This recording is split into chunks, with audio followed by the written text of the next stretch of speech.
¿Cómo estamos esta mañana? Muy bien. Pues les parece, oramos y le pedimos al Señor que bendiga su palabra este hermoso día, hermanos. Amén. Padre Santo, gracias por tus bondades y por tu misericordia para con nuestras vidas. Eres muy bueno, Dios. Eres el más bueno que existe. Nos has bendecido, nos has amado, nos has cuidado y nosotros somos tu iglesia que te ama y que quiere agradarte y amarte como tú lo haces con nosotros. El día de hoy venimos y queremos recibir tu palabra, queremos aprender, queremos oír tu voz y sobre todo queremos obedecerla, Señor. Te pido que nos ayudes para no solo afinar el oído y escuchar lo que tú quieres, sino también darnos el valor y la fuerza para ponerla en práctica, Señor. Bendigo tu nombre y bendigo tu santa palabra esta hermosa mañana. En el nombre de Jesús. Amén. Muy bien. Vamos a alabar al Señor esta hermosa mañana todavía. Amén. Quiero introducirme compartiendo acerca de que Dios había preparado ya el mundo cuando nació Jesús y cuando Jesucristo, ¿verdad?, murió en la cruz y resucitó, y sus apóstoles empezaron a llevar el mensaje de salvación. Hay 4 cosas que hicieron que el plan de salvación, el evangelio, pueda ser compartido a todo el mundo conocido. ¿Ok? Eso vamos a ver el día de hoy, pero quiero compartirte acerca de esas 4 cosas que hicieron posible que el evangelio pueda fluir y al mundo conocido de ese entonces llegar el mensaje de salvación. Son 4 cosas. La primera cosa que influyó fue lo que se conoce como la paz romana. Años antes de que naciera Jesús, ¿verdad? Roma había dominado el mundo y él gobernaba el mundo conocido. De manera que había paz en todo el imperio. A partir de unos 20 años antes de Cristo, poco más antes, hasta los 500 años después de Cristo, hubo lo que se conoció como la paz romana. Eso era muy importante porque entonces los evangelistas, los hermanos, podían viajar de un lugar a otro sin problemas. ¿Ok? Había revueltas en partes del imperio, pero en general había paz en el imperio romano. Otro aspecto importante que hizo que el evangelio pueda fluir y pueda correr también fue la ingeniería romana acerca de la construcción de carreteras. Tú sabes un dicho que dice por ahí: todos los caminos llegan a Roma. ¿Has escuchado eso? Fíjate que es interesante esto, porque Roma construyó carreteras en todo el imperio, aún hasta nuestros días existen esas carreteras, y entonces el mensaje pudo ser llevado a través de esas carreteras. No había peligro, había seguridad, había una manera muy, muy buena de poder viajar. Bueno, ¿ok? El apóstol Pablo, si te das cuenta, cuando él hacía la obra de Dios, el problema no fue el asunto de la inseguridad u otras cosas. El problema fue el mal tiempo, si te das cuenta. Lo agarraba la lluvia, lo agarraba, etcétera, etcétera. ¿Ok? La paz romana, las carreteras romanas. Otro aspecto importante que hizo que el evangelio pueda fluir rápidamente fue el idioma griego. Los romanos adoptaron de manera universal el idioma griego como el idioma general de todo el imperio. ¿Ok? De manera que tú recordarás que el Nuevo Testamento se escribió ¿en qué idioma? En el griego. Había 2 tipos de griego: el griego común, el que hablaba la gente, y el griego clásico, ¿verdad?, que los escritores que nosotros conocemos hablaban de la antigüedad. Así que el idioma griego fue, si dijéramos actualmente, como el inglés. Tú podías ir a otro país, ¿no es cierto?, a otro lugar, y alguien hablaba griego y te identificabas y podías entonces hacer negocios, etcétera, etcétera, como ahora, ¿no es cierto? Los que saben inglés, pues, de alguna manera es más fácil que puedan comunicarse con otras naciones, otras personas. Y en cuarto lugar, otro aspecto importante que permitió que el evangelio pueda fluir, ¿verdad?, a partir del nacimiento de la iglesia, fue el gran porcentaje de judíos que vivían en la dispersión. ¿Qué significa esto? Dispersión significa que eran los judíos que estaban en todo el mundo, pero que no estaban viviendo en Jerusalén. De hecho, vamos a ver ahorita en Hechos capítulo 2 que una buena parte de esos judíos de la dispersión que vivían lejos de Jerusalén estaban en ese tiempo en el tiempo de Pentecostés. Amén. Así que Dios permite que el evangelio fluya. Y yo puedo pensar que nuestra iglesia y nosotros no tenemos nada que impida que podamos hablar de Jesucristo. ¿Estamos de acuerdo, hermanos? Si tú eres un cristiano y si tú amas a Dios y si tú quieres obedecer la palabra de Dios, tú puedes hablar el evangelio, porque no hay nada que te impida compartir de Jesucristo.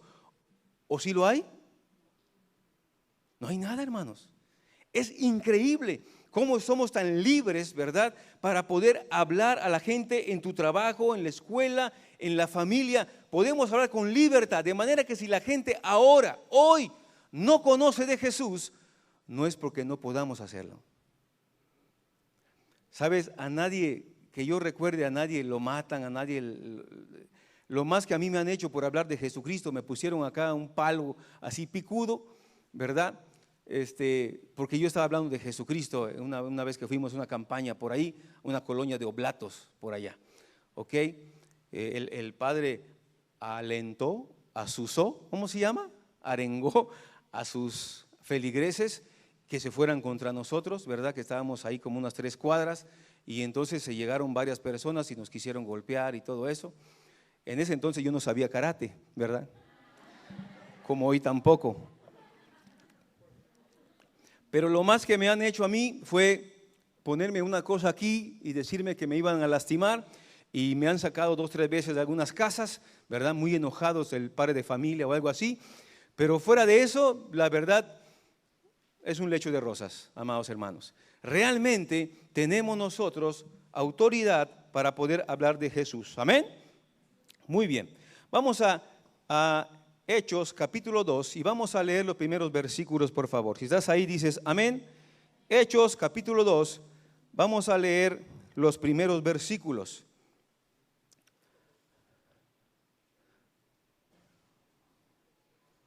Ok, del 1 al 6. ¿Estás ahí? Dices amén. Doy lectura. Dice la palabra de Dios: cuando llegó el día de Pentecostés, estaban todos unánimes juntos. Y de repente vino del cielo un estruendo como de un viento recio que soplaba, el cual llenó toda la casa donde estaban sentados. Y se les aparecieron lenguas repartidas como de fuego, asentándose sobre cada uno de ellos.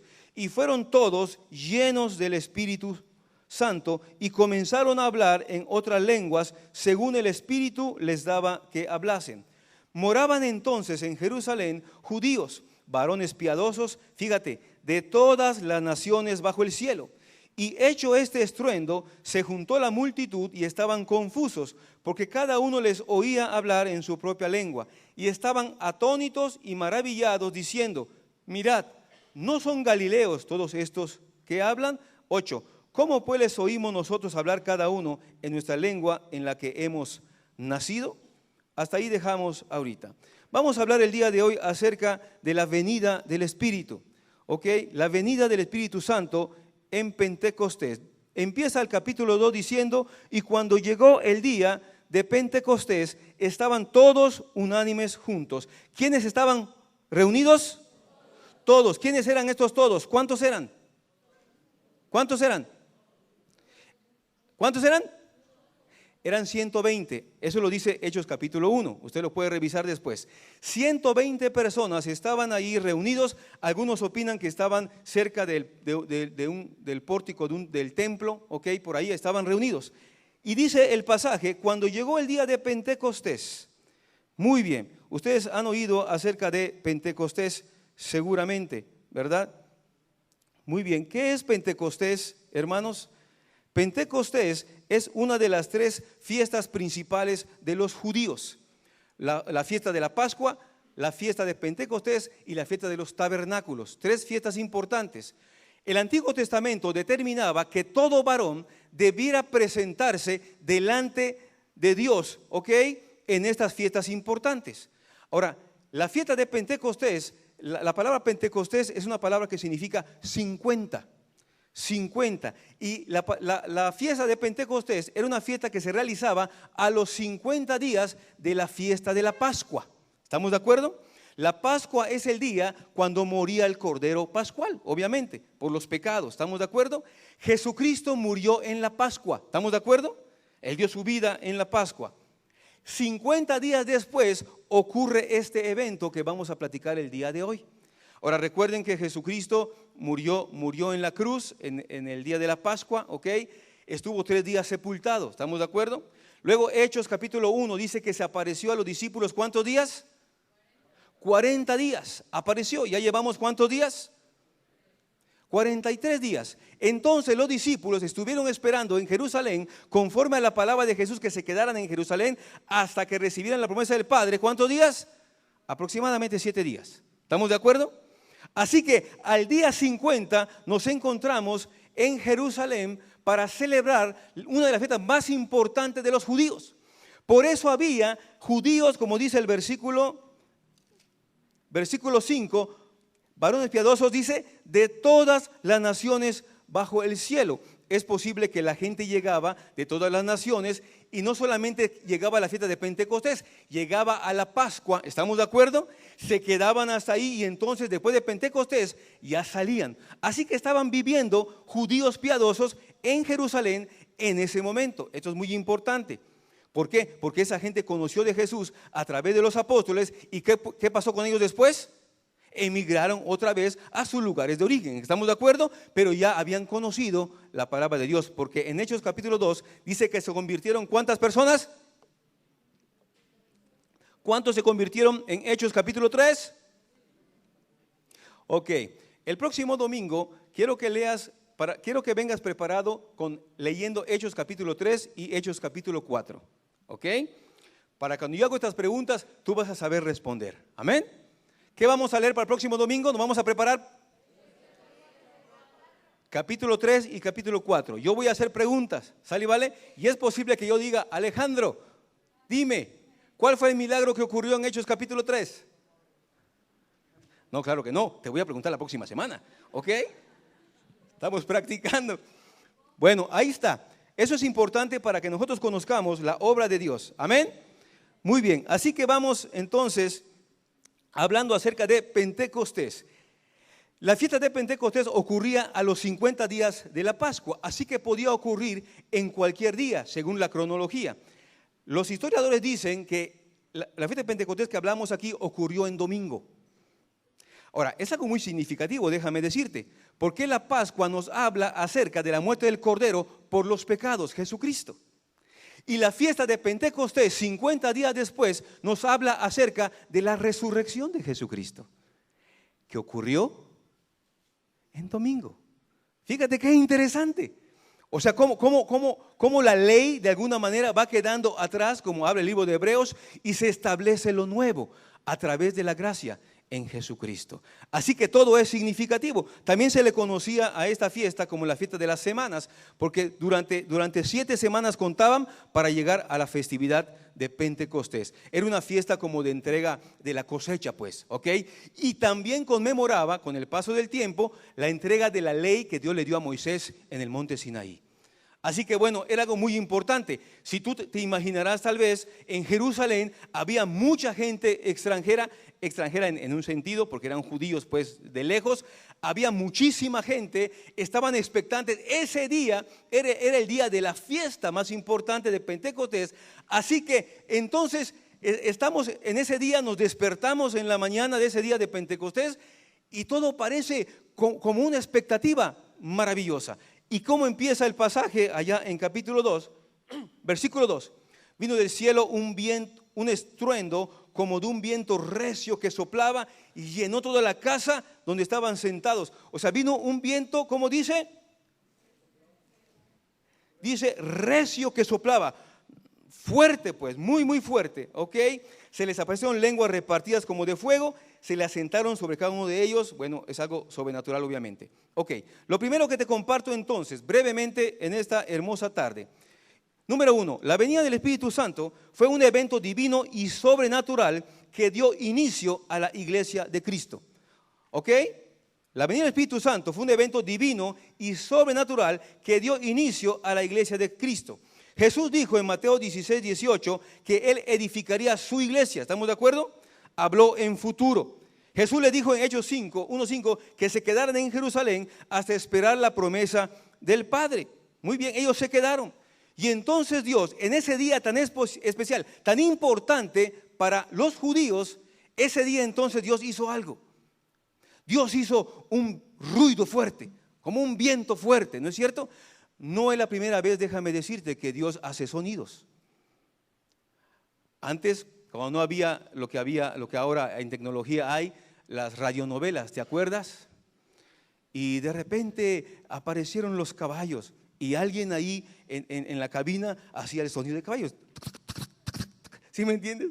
Y de repente un viento, y había gente con efectos, ¿sí me entiendes? Y hacía todo eso. Dios hace efectos. Tú recordarás cómo hizo efectos importantes Dios cuando había un sitio allá en Samaria, en el Antiguo Testamento. Y estaban todos sitiados y entonces Dios hizo que viniera un viento y hizo ruido de tal manera como que venía un ejército. Y los sirios que estaban rodeando allá a Samaria, ¿qué hicieron? Vámonos, vámonos, porque viene un ejército. Escucharon un ruido de caballo, de jinetes, ¿sí me entiendes? Un ejército que viene y se fueron, pero no había nada. Dios hizo ese ruido. Me sorprende también porque no recuerdo el pasaje ahorita, a ver si tú te acuerdas, hermano. Cuando había una guerra entre los hijos de Israel y un pueblo enemigo, cuando Dios, ¿sabes qué hizo? Lanzó piedras desde el cielo. ¿Te acuerdas de eso? No me acuerdo del pasaje ahorita. Si alguien lo busca, hay un premio para que lo encuentre. ¿Okay? Invitamos un taco allá en la cocina. Ok, entonces el asunto es, a mí me sorprende porque Dios es creativo. Dios es sorprendente. Oye, Dios desde el cielo agarra y tira piedras, ¿sí me entiendes?, para defender a su pueblo. ¿Qué no hace Dios por su pueblo, amado hermano? Hace ruido, Dios hizo un ruido. Ahora, lo interesante de este pasaje es que Dios hizo todo para que se diera, porque Dios hizo el ruido, ¿no es cierto? Fueron llenos del Espíritu Santo, se le pusieron la lengua repartida y empezaron a hablar, ¿qué? En lenguas, en un idioma. Son idiomas, la palabra lengua significa idioma. Hablaban en idioma. ¿Qué idiomas hablaban? Fíjate lo que dice el versículo, capítulo 2, versículos 9 en adelante.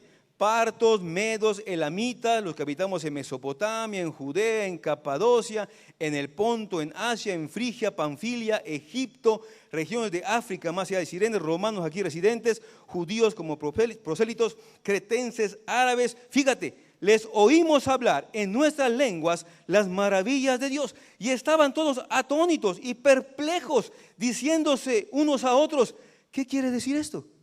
O sea, no entiendo lo que está pasando. Vamos a suponer que tú eras un judío que llegó a Jerusalén a la fiesta, tanto de la Pascua como de Pentecostés, y tú venías de Arabia, ¿ok? Hermano, venías de Arabia y tú venías con 10, 15 gente nada más y estabas ahí, nadie más estaba. Pero de repente el milagro de Dios hacía que hablaban el evangelio, la palabra de Dios, y tú los escuchabas. ¿Dónde aprendió? ¿Dónde aprendió árabe? Si ni conoce, son galileos, ellos son de aquí, son de la región. ¿Cómo hablan en otro idioma? Y escucho las maravillas de Dios. Fíjate qué poderoso es eso. Dios hizo todo. Dios hizo el viento, ¿no es cierto? ¿Ok? Dios hizo que la gente se reuniera porque la gente vino por el ruido y estaban allá los apóstoles y los 120, déjame decirte, llenos del Espíritu Santo, hablaban en otros idiomas que hablaban de Jesucristo. Amén. ¿Vamos bien? ¿Vamos bien? Entonces, Dios hizo todo. Es interesante porque en algunas predicaciones o predicadores, a veces los predicadores hacen el ruido. ¿Te ha tocado alguna vez estar en una predicación donde el pastor, ahí viene, ahí viene el Espíritu? ¿Sí me entiende? Y el predicador es el que hace el ruido. ¿Ok? Mira, cuando Dios hace una obra, Él la hace. Tú no ocupas inventar, no ocupas la lucecita, la musiquita y a ver qué pasa. Y no preparamos un ambiente para que Dios haga su obra. Dios hace su obra. Aun cuando hablamos a veces de que alguien te va a tocar y te caes. ¿Sí me entiendes? Párate, Tony, por favor. Un ejemplo nomás. Ok. A veces algunos le ponen la mano y empujan a las personas para que se caigan, como si recibieran algo de Dios.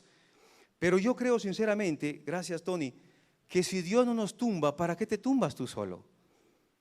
No tiene sentido. Cuando Dios hace las cosas, las hace bien, ¿verdad? Y no como vi un aviso allá en el WhatsApp que me mandaron, que una hermana se cayó, ¿verdad? Y decían, gloria a Dios porque se cayó, y estaba renegando porque se lastimó. ¿Sí me entiendes? ¿Qué gloria a Dios ni qué gloria a Dios? No había nadie atrás para que me sostuviera. Dice, mira, cuando Dios te tumba y te caes, no te pasa nada, porque Dios es el que sana. Amén. Pero hablo acerca de esto, ¿sabes? Porque cuando Dios hace su obra, Él la hace bien. Y Él prepara todo, el sonido, el lugar, el ambiente y las personas. Dios hizo absolutamente todo. Ahora, en Hechos capítulo 2 dio inicio la iglesia que Jesús había profetizado que iba a empezar. Ahora, la iglesia, el sello particular de la iglesia de Cristo es este. El Espíritu Santo viene a hacer morada en la vida de la persona. Llena la vida de la persona, ¿ok? En el Antiguo Testamento el Espíritu Santo no habitaba dentro de la vida del creyente. Dios enviaba su Espíritu, ¿ok? Realizaban alguna actividad que Dios quería y le retiraba su Espíritu. Tanto así que David en un salmo dice, no quites de mí tu Santo Espíritu. Porque David sabía que Dios trabajaba a través de su Espíritu. Hay algo hermoso, ¿sabes? Quiero que vayamos a Segunda de Tesalonicenses, capítulo 2, del 7 al 10. Segunda de Tesalonicenses, capítulo 2, versículos del 7 al 10. Si estás ahí, dices amén. Doy lectura, dice la palabra de Dios.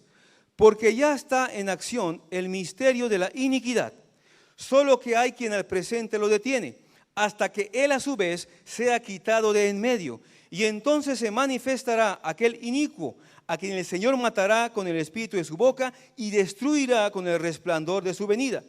Inicuo cuyo advenimiento es por obra de Satanás, con gran poder y señales y prodigios mentirosos, y con todo engaño de iniquidad para los que se pierden, por cuanto no recibieron el amor de la verdad para ser salvos. Me sorprende el versículo 11, escucha bien. Por esto Dios les envía un poder engañoso. Fíjate qué terrible está esto. ¿Qué dice? ¿Sabes qué me sorprende? Hay gente que no quiere creer. Hay gente que no busca a Dios. Entonces, ¿sabes qué hace Dios? Ok, te envío yo un poder engañoso para que creas a la mentira porque no quieres creer a la verdad. Ayer pasando los canales ahí en la tele, vi un programa que se llamaba Ateísmo. Y, ¿sabes? Hablaba de personas que no hablaba de la gente común de la sociedad que es atea. Hablaba de líderes espirituales. Hablaba de pastores que son ateos y tienen su congregación. Pero ellos se declaran completamente ateos. Y los entrevistaban, no aparecía la cara, obviamente, ¿verdad? Y los entrevistaban, ¿y cómo pasó? Y empieza a narrar y empieza a decir, no, pues empecé a leer esto y empecé a hacer esto. Y esto es sorprendente porque esas personas, ¿sabes? Dejaron de creer en Dios y están predicando. Y hablaba la reportera ahí y decía que hay como 600 personas, no me acuerdo la comunidad en Estados Unidos, ahí en un estado, ¿verdad? Y hablaba acerca de eso. Pero esto es sorprendente. Ahora, fíjate lo que dice el versículo 7. Ya está en acción el misterio de la iniquidad. La maldad, ok, ya está operando, ya está en acción. Solo que hay quien al presente lo detiene. ¿Qué dice el pasaje? Dice, hasta que él a su vez se ha quitado de en medio. La Biblia dice que la iglesia, nosotros somos la sal y la luz del mundo. ¿Estamos de acuerdo? Sal de la tierra, luz del mundo. La luz aleja la oscuridad y la sal detiene la corrupción. Cuando un cristiano está lleno de Dios, ok, no vive en el pecado, ni permite el pecado cerca de él. ¿Estamos de acuerdo? No permite que la maldad, el engaño, la hipocresía, todo eso permanezca en su vida ni de la gente que le conoce. Un padre de familia cristiano, por ejemplo, ok, que ha determinado seguir a Dios, no practica el pecado, respeta la Escritura y sus hijos los cuida también para que anden en obediencia delante de Dios. ¿Puedo escuchar amén? La maldad puede existir, pero no cerca de mí, ni que yo me dé cuenta. Amén, hermanos. La maldad, la corrupción, la injusticia, cualquier cosa que tú veas que está mal, si tú eres un cristiano debes ir y debes quitar eso. ¿Sabes qué detiene la maldad? ¿Sabes qué detiene la iniquidad? Obviamente, si es Satanás el que está promoviendo la iniquidad, tiene que ser alguien más fuerte que él. ¿Amén? Tiene que ser Dios. Un día la iglesia no va a estar aquí. Un día Jesús va a llegar y va a llevarse a su pueblo. ¿Amén? Y cuando la iglesia ya no esté, ya no estará Dios en la tierra. Y entonces la maldad se soltará, ¿sabes? Como si se rompieran las presas, ¿me entiendes? Y entonces todo va a ser infestado de la maldad de Satanás. La iglesia, ¿sabes? Lo detiene porque en la iglesia está el Espíritu Santo, que es Dios. Amén. Un aplauso a nuestro Dios, amados hermanos. A aquel que detiene la maldad. Ahora, estamos seguros que el Espíritu Santo vive en el creyente. Amén. Efesios 1, 3 y 14 habla del sello del Espíritu Santo. Efesios 4, 30 habla del sello del Espíritu Santo. Hemos sido sellados. Tenemos al Espíritu en nuestras vidas. Él nos habla. Amén. Así que la venida del Espíritu Santo fue un evento divino y sobrenatural que dio inicio a la iglesia de Jesucristo. En ese día, obviamente, estaban los 120 reunidos y sobre ellos cayó el Espíritu Santo sobre todos ellos. En segundo lugar, la venida del Espíritu fue un evento divino y sobrenatural sobre personas consagradas a Dios. Repito de nuevo. La venida del Espíritu fue un evento divino y sobrenatural sobre personas consagradas a Dios. Esto significa que la obra de Dios requiere personas con características específicas espirituales. ¿Estamos de acuerdo? ¿Quiénes eran estas 120 personas y cómo eran ellas sobre las cuales descendió el Espíritu Santo y los llenó con poder? ¿Quiénes eran? ¿Quiénes eran estas personas? Los 120. Eran judíos, eran los discípulos, probablemente la familia de los discípulos. ¿Estamos de acuerdo? Obviamente. También había discípulos que anduvieron con Jesús. Recuerdan cuando Pedro hizo la elección del sucesor de Judas. Había gente pues ahí, varias gente, judíos que amaban a Dios, que esperaban a Dios. Y yo saqué 3 características nada más importantes con respecto cuando Dios hace su obra en nuestra vida. 3 características importantes. Número 1, eran obedientes.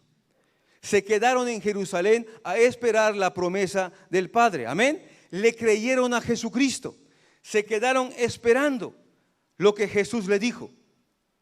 Ahora, la Biblia es muy clara cuando la leemos. Amén. Repito de nuevo, la Biblia es muy clara cuando la leemos. Si no leo la Biblia, no sé lo que Dios quiere. Así de sencillo. ¿Estamos de acuerdo? Ahora, qué importante es para nosotros obedecer a Jesucristo, obedecer su palabra. Estamos viviendo una generación de personas desobedientes, de hijos rebeldes, pero no tiene la culpa el indio, como dice ahí el conocido refrán. Somos los padres que no estamos enseñando bien a nuestros hijos. Ahora, esta chica Jenny que pasó, se puso triste. Fíjate, y yo entiendo ese sentir. Algunos de nuestros hijos tienen sus buenos teléfonos, tienen sus iPhone, no sé qué tienen por ahí, cosas electrónicas caritas, que no tan fácilmente las compras, que algunos hasta se endeudan para agradar a sus hijitos, ¿ok? Pero el niño no tiene Biblia. ¿Sabes cuánto vale la Biblia más económica que está ahí? Como 60 pesos, Monse, 70 pesos, Monse, más o menos. La económica, pues, ¿verdad? No hay lana, no hay 60 pesos para una Biblia. Pero si hay 3,000 pesos o 5,000 pesos para un buen teléfono. Y bueno, más o menos, déjame decirte, 5,000 pesos, más o menos. Mi pobre celular, fui a preguntar ahí. Ok, Y me dio tristeza porque me dijo el cuate ese, ya está muy viejito su celular. Ya está muy viejito, ¿verdad? Y órale, bueno, yo no pensé que estaba tan viejito, ¿sí me entiendes? No sé cuánto ha de costar, pero la verdad,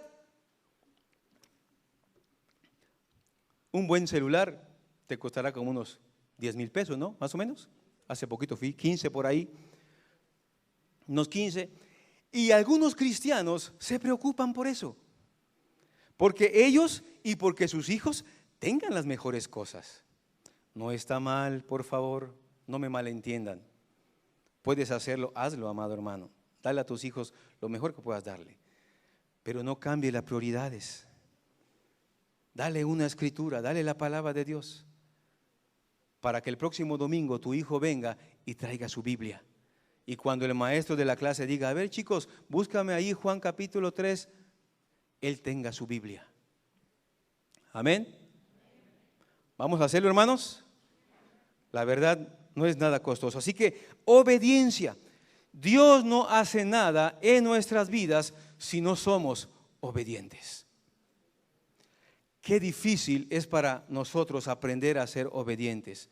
A veces pensamos en nuestros hijos que no son muy obedientes, pero yo te pregunto, ¿tú como padre obedeces a Dios? ¿Realmente entregas tu vida para que Dios haga su voluntad en tu vida todos los días? La mayoría de los cristianos, escucha bien, hacen lo que quieren,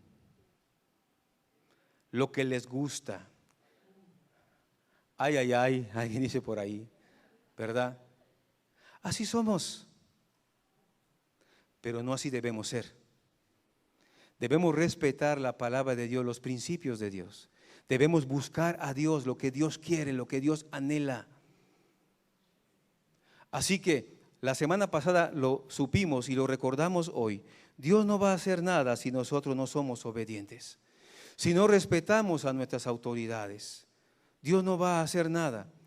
Dios puede hacer cosas grandes en nuestras vidas. En segundo lugar, no solo obediencia, sino también dedicación espiritual. Estos 120 estaban esperando en Jerusalén, estaban orando, estaban ayunando, estaban dedicados completamente a cuidar su relación con Dios por encima de todo. Como lo más importante es mi relación con Dios, mi comunión con Dios. De repente hablo con personas y algunos se preocupan porque fuman. Y yo digo, ¿sabes qué? No te preocupes porque fumes. Mira, si fumar, que es algo pequeñito de quitar, no te lo puedes quitar, ¿cómo vas a quitarte los celos y la amargura que traes en tu corazón? No se puede. O sea, ¿sí me doy a entender? Algunos se preocupan por esas cosas. Ay, yo no voy a decir una majadería. No digo que no hay que quitarlas, por favor. Pero están solo preocupados por eso. Voy a dejar de fumar. Voy a dejar que relájate. A veces hablo con algunas parejas, ¿no es cierto? Y la hermana está preocupada porque, oye, ¿y qué dijo de mí el hombre? ¿Y qué? Hermano, no se preocupe. Si él se entrega a Dios, todo se arregla. Usted no se preocupe, hermana. Su corazón debe ser para Dios. Y si su corazón es para Dios, todo lo demás se arregla. Se va la fumada, se va el pisto, se va la grosería, ¿sí me entiendes? Pero es el corazón lo más importante.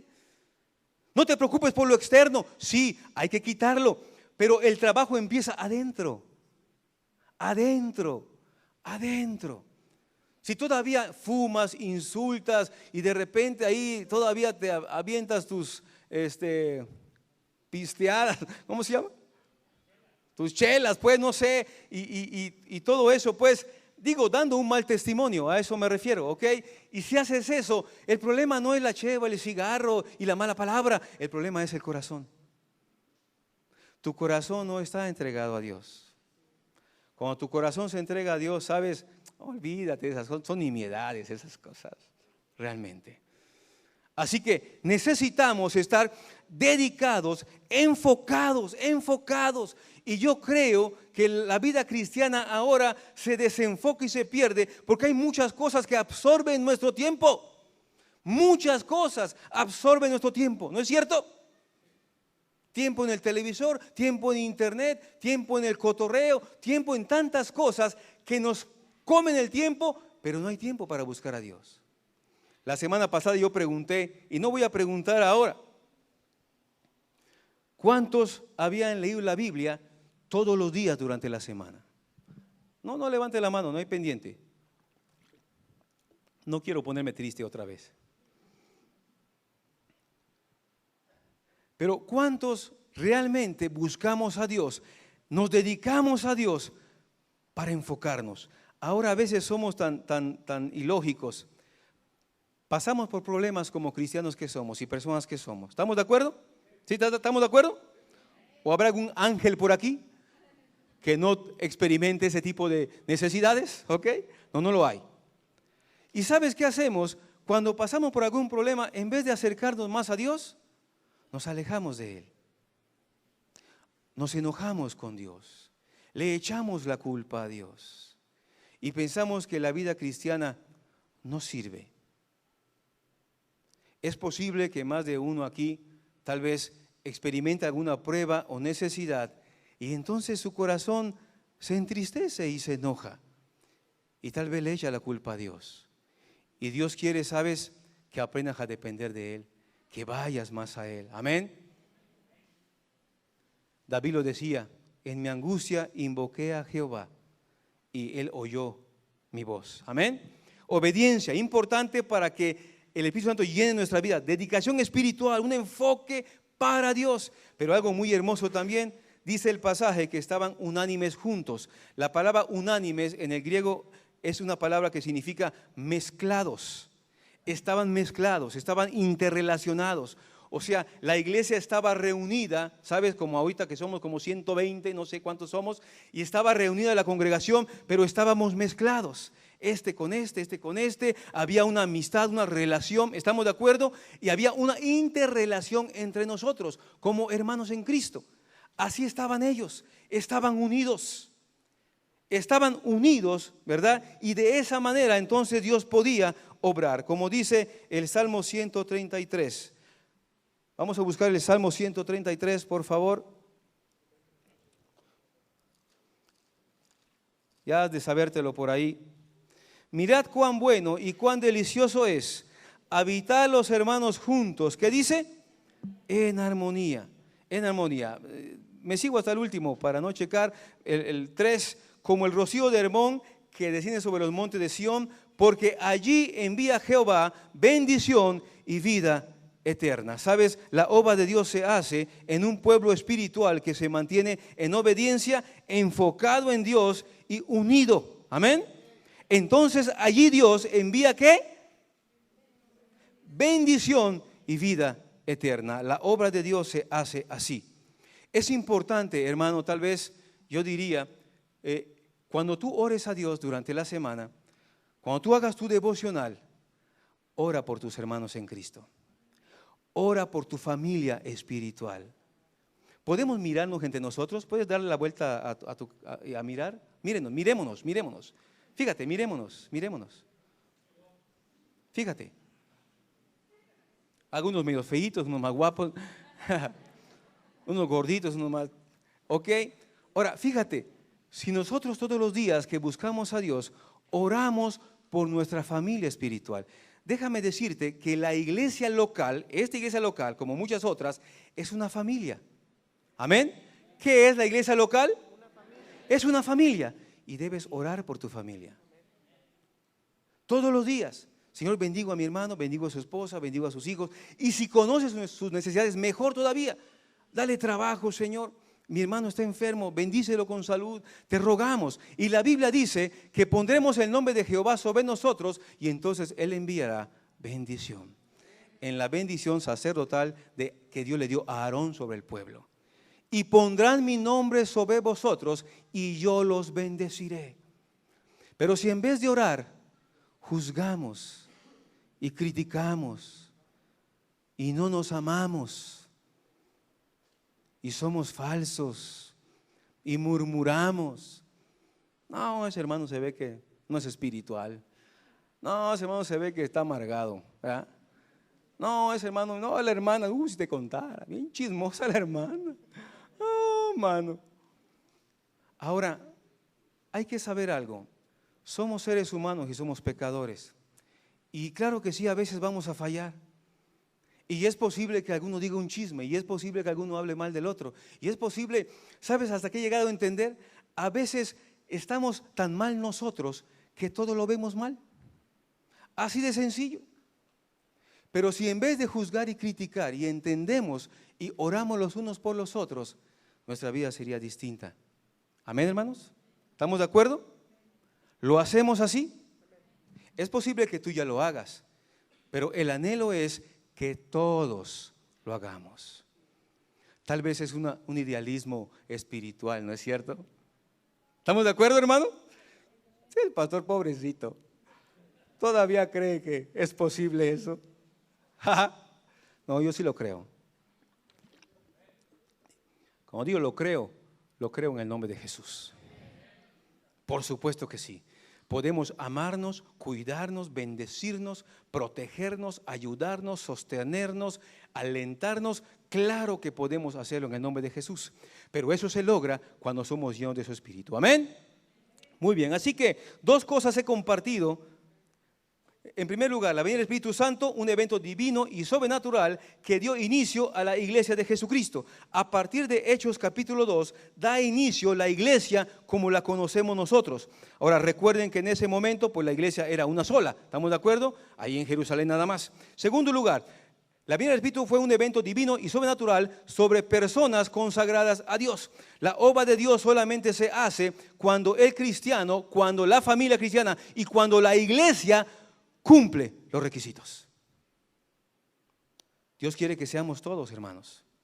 Dios quiere que todos busquemos a Dios. En tercer lugar, la venida del Espíritu Santo fue el cumplimiento de la profecía del profeta Joel. No voy a comentar mucho, vamos a Hechos capítulo 2. Usted va a recordar ahí, la gente entonces empezó a decir que, versículo 13, otros se burlaban y decían, están llenos de mosto. ¿Sabes qué significa eso? Estaban juzgando a los discípulos y a los 120 y les decían, ellos están borrachos. Están bien borrachos. ¿Sabes qué? Es raro. ¿Qué es esto? ¿Qué está pasando? Les escuchamos hablar en nuestro idioma de donde venimos, ¿verdad? Las maravillas de Dios. Pero otros que su corazón no era recto y correcto, digo, están borrachos.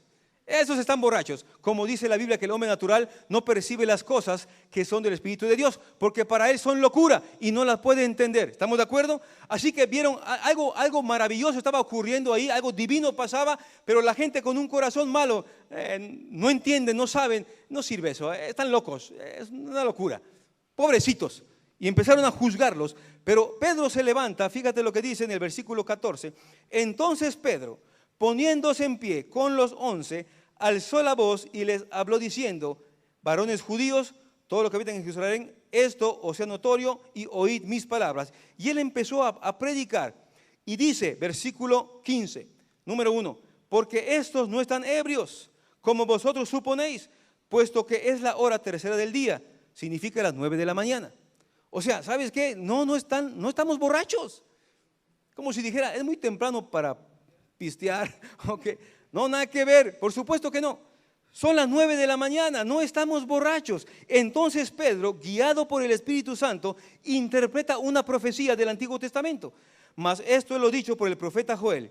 Y en los posteros días, dice Dios, derramaré de mi espíritu sobre toda carne, y vuestros hijos y vuestras hijas profetizarán. Vuestros jóvenes verán visiones, vuestros ancianos soñarán sueños, y de cierto sobre mis siervos y sobre mis siervas en aquellos días derramaré de mi espíritu y profetizarán. Daré prodigios arriba en el cielo, señales abajo en la tierra, sangre y fuego, vapor de humo, el sol se convertirá en tiniebla, la luna en sangre, antes que venga el día del Señor grande y manifiesto. Todo aquel que invocare el nombre del Señor será salvo. Solo comparto algo con respecto a este punto. La profecía de Joel hablaba acerca de que el Espíritu de Dios se iba a derramar sobre toda carne, no solo sobre los judíos. El problema de los judíos era que ellos eran nacionalistas. ¿Qué significa esto? Ellos pensaban que en la era de la iglesia Dios iba a trabajar a través de los judíos. De hecho, los judíos pensaban, se van a convertir los no judíos, pero se van a hacer judíos. Ese era el pensamiento de los judíos, de los apóstoles que eran judíos. ¿Estamos de acuerdo? El asunto entonces, como eran nacionalistas, pensaban que solo era para ellos, pero Dios dijo, derramaré de mi espíritu, ¿sobre quién? Sobre toda carne. En Ezequiel capítulo 11 y capítulo 36, Dios habla acerca de que iba a poner su espíritu en las personas, un corazón de carne iba a dar, quitar el corazón de piedra, dice, para que me conozcan, dice Dios. Cuando Jesús le dijo a Nicodemo, Nicodemo le preguntó, ¿cómo puedo nacer de nuevo? Jesús le dijo, ¿eres tú maestro de Israel y no sabes esto? Ya está profetizado que Dios iba a poner su espíritu en nosotros para que a través de él podamos conocerle. Pero fíjate, ya estamos en los posteros días, porque el versículo 17 dice, y en los posteros días, dice Dios, Pedro está identificando la profecía de Joel con ese momento en Pentecostés. Los posteros días ya los estamos viviendo, hermanos. Amén. Ahora déjame decirte, los días de Dios no son los mismos días que nosotros. ¿Qué dice la Biblia? ¿Un día para Dios qué? Es como 1000 años. De manera entonces que en la cronología de Dios apenas han pasado 2 días. 2 días y un poquito más, tan sencillo como eso. ¿Cuánto más tiempo pasará? Ok, tal vez 3000 años, 4000 años según como nosotros contamos, no lo sabemos. Pero en la era del Espíritu en la que estamos viviendo, van a pasar cosas maravillosas y sobrenaturales. Amén. Porque el pasaje dice, vuestros hijos, ¿qué dice? Profetizarán. Los siervos profetizarán, las hijas profetizarán. Eso significa hablarán de parte de Dios. Habrá palabra. Dios dará palabra a su pueblo y entonces su pueblo hablará de Dios. Es lo que hace el profeta. El profeta recibe palabra de Dios y habla de parte de Dios. ¿Estamos de acuerdo? Es lo que hace el profeta. En los posteros días Dios entonces va a hablar a su pueblo y su pueblo va a hablar de parte de Dios.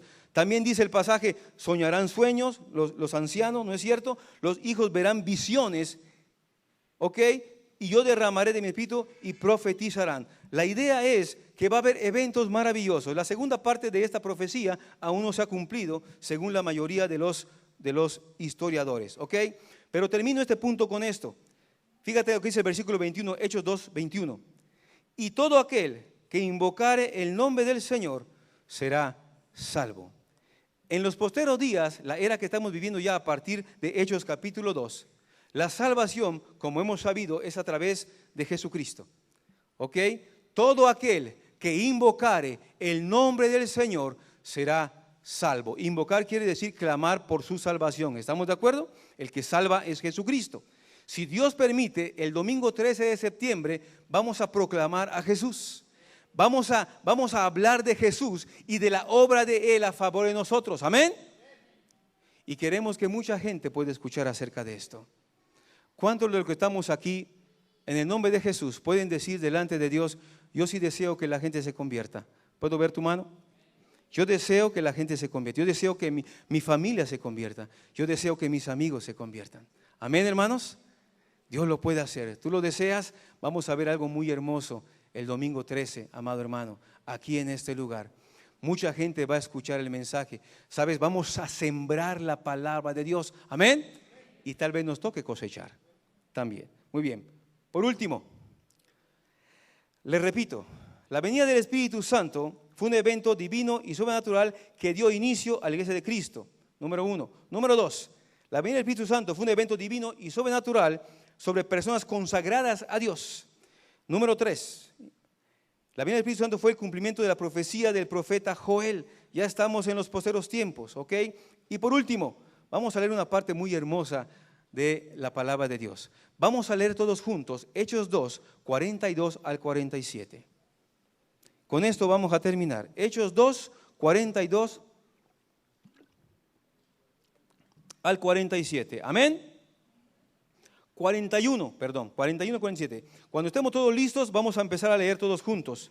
Ok, comenzamos. Hechos 2, 41 al 47. Dice la palabra de Dios. Así que los que recibieron su palabra fueron bautizados y se añadieron aquel día como 3000 personas y perseveraban en la doctrina de los apóstoles, en la comunión unos con otros, en el partimiento del pan y en las oraciones. Y sobrevino temor a toda persona, y muchas maravillas y señales eran hechas por los apóstoles. Todos los que habían creído estaban juntos y tenían en común todas las cosas, y vendían sus propiedades y sus bienes, y los repartían a todos según la necesidad de cada uno. Y perseverando unánimes cada día en el templo y partiendo el pan en las casas, comían juntos con alegría y sencillez de corazón, alabando a Dios y teniendo favor con todo el pueblo. Y el Señor añadía cada día a la iglesia los que habían de ser salvos. Decimos amén, un aplauso a nuestro Dios. Esta es la vida de la iglesia. Yo te pregunto, ¿podemos nosotros como cristianos del siglo XXI experimentarlo? ¿Cuántos creen que es posible? Levanten los que creen que es posible. Sí, sí es posible, hermanos. Claro que es posible. ¿Sabe por qué es posible? Porque estas personas estaban llenas del Espíritu Santo. Si nuestra congregación, si tu vida, si tu matrimonio, si tu familia es llena del Espíritu Santo, que significa ser controlado por Dios, amén, entonces nuestra congregación sería llena del Espíritu Santo y haríamos la voluntad de Dios, amén. Estaríamos controlados completamente por Dios. No seríamos egoístas, no seríamos murmuradores, no seríamos apartados, más vale solo que mal acompañado. ¿Sí me entienden? Leí una anécdota de un hermano, un cristiano, ¿verdad? Que de repente tenía 3 hijos y sus hijos entonces empezaron a imitar como que eran el grupo de alabanza. Agarraron unas cubetas y era la batería, ¿ok? Agarraron un palo allá y era la guitarra. Y otro agarró otro palo y era el bajo, ¿sí me entiendes? Y empezaron ahí los 3 a tocar la alabanza. Pero de repente uno quiso dominar sobre otro. No, mira, pásame, dame la batería. No, yo quiero y empezaron a pelearse sobre quién tenía la batería y el bajo y todo eso. Y de repente uno dijo, pues ¿sabes qué? Cada quien su iglesia. Y cada quien se fue a tocar solito su instrumento, ¿sí me entienden? A veces pasa eso con la iglesia. Cada quien su iglesia. Pues cada quien, ¿para qué? ¿Sí me entiendes? Pero cuando somos llenos del Espíritu Santo, pensamos en lo que Dios quiere, no en lo que tú quieres. Eso habla de la llenura del Espíritu Santo. La iglesia, para que sea una iglesia de Dios, necesita ser llena del Espíritu Santo. Tenemos que entender que nos falta mucho por entregar a Dios. Envidia, celos, murmuraciones, nuestros problemas, déjame decirte, tenemos que entregárselos a Dios. Tenemos que aprender a amarnos, a conocernos. Y voy a terminar con este punto porque hay algunas cosas importantes que esta iglesia hacía que manifestaba entonces la presencia de Dios. Termino con esto, ¿ok? La iglesia local era una sola. Es obvio. Muy bien. Características de los primeros cristianos. Número 1. Eran llenos del Espíritu. Amén. Llenos del Espíritu. ¿Estamos de acuerdo? Completamente llenos. Eran guiados, controlados por Dios. Ah, qué hermoso. ¿Cuántos quieren ser llenos del Espíritu Santo? A ver, la llenura, que Dios te llene, que Dios te guíe, que Dios haga tu obra. Y en el nombre de Jesús, yo voy a declarar el día de hoy, y si tú tienes fe, amado hermano, hermana en Cristo, ¿por qué no declaramos juntos que Dios va a darnos esa hermosa visitación de la vida espiritual? Que vamos a poder ser llenos de su Espíritu. Y yo voy a declarar junto contigo, hermano, que tienes fe también, hermano y hermana, que crees que Dios puede hacer su obra. Vamos a declarar, ¿sabes qué vamos a declarar? Que Dios va a hablar a su pueblo. Que Dios te va a dar visión, te va a dar palabra, va a decirte algo a ti, para su iglesia, para su pueblo. Amén. ¿Dios lo puede hacer? Sí, Dios lo puede hacer. Y tal vez ahí es donde entonces lo que sería un anhelo loco nada más puede ser vuelto realidad. Yo anhelo eso. Todo cristiano, escucha bien, todo cristiano genuino que tiene el Espíritu en su interior, aunque esté viviendo una vida carnal, escucha bien, quiere ser controlado por Dios. Esto es algo maravilloso de parte de Dios. Porque aún el cristiano, ¿sabes? Si de repente tú te encuentras a un cristiano que volvió otra vez a la cerveza y todo eso, y lo encuentras ahí medio pisteado, ¿sí me entiendes? Y hablas con el brother, oye, bro, ¿qué pasó? Mira, oye, fíjate, no estás bien, ¿verdad? No, brother, no estoy bien, la verdad, pues me aparté de Dios, ¿sí me entiendes? y tú le preguntas a ese brother que se está apartado, le dices, oye, ¿tú quieres que Dios controle tu vida? Sí, hermano, sí, gloria a Dios, aleluya. ¿Sí me entiendes? Escucha bien. El anhelo del Espíritu Santo que está en tu corazón, porque eres del pueblo de Dios, es querer ser llenado completamente. Amén. Ya voy a acabar. Eran llenos del Espíritu Santo, eran perseverantes. Versículo 42. Perseveraban en la doctrina de los apóstoles. Eran fieles, fieles en congregarse. Iban al templo y también en las casas. Se reunían, se veían, estaban juntos, compartían lo mismo. Si tú no te reúnes en células, déjame decirte, o si hay una actividad que tenemos en la iglesia, nada mejor, y no te reúnes, no vas a conocer a tus hermanos, no vas a conocer a tu familia, no habrá chance de que Dios haga una obra en tu vida para con ellos, ni sabrás su nombre. Si es casado, tiene hijos, tiene problemas, está enfermo, nunca sabrás nada, porque no estás. Eran fieles en congregarse, ¿sabes? Estaban unidos, estaban juntos. Había poder espiritual, porque el pasaje dice que se hacían muchas maravillas. Fíjate qué hermoso era esto. Había maravillas, dice, y señales hechas por los apóstoles. Eran amorosos y eran generosos. Tan generosos eran que vendían sus propiedades y las repartían entre la gente que no tenía.